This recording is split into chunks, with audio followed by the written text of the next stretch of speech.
অসাধারণ একটা খেলনা তৈরি করলাম বাচ্চাদের জন্য। তো একটা বইয়ের ম্যাপ থেকে এই খেলনাটি তৈরি করলাম। স্টিকারে দেওয়া আছে, সেই অনুযায়ী চেষ্টা করলাম যে খেলনাটা বানানো যায় নাকি। অনেক সময় দেখা যায় আমরা অনেক খেলনা বানাতে পারি না, তো একটু চেষ্টা করলাম যে কিভাবে বানানো যায়।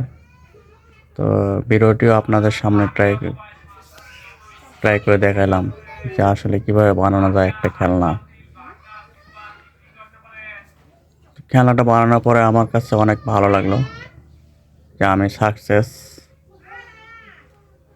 খেলনাটি অনেক স্পিডে ঘোরে আর কি। এটা ছোট বাচ্চাদের যে খাবার থাকে, মজার খাবার, তার ভেতরে এরকম একটা করে খেলনা কোম্পানি দিয়ে থাকে, কিন্তু খেলনাটা তৈরি করা থাকে না, তৈরি করে নিতে হয়, বানিয়ে নিতে হয়। শুধু তারা একটা নকশা দিয়ে রাখে, সে অনুযায়ী বানানো হয়। তা আমি সেভাবে ট্রাই করলাম। তো ভিডিওটি আপনাদের কাছে কেমন লাগলো কমেন্টে জানাবেন। আর প্লিজ সবাই একটু করে লাইক করবেন ভাই, কারণ আপনাদের লাইক কমেন্টই আমাদের ভিডিও বানানোর অনুপ্রেরণা যোগায়।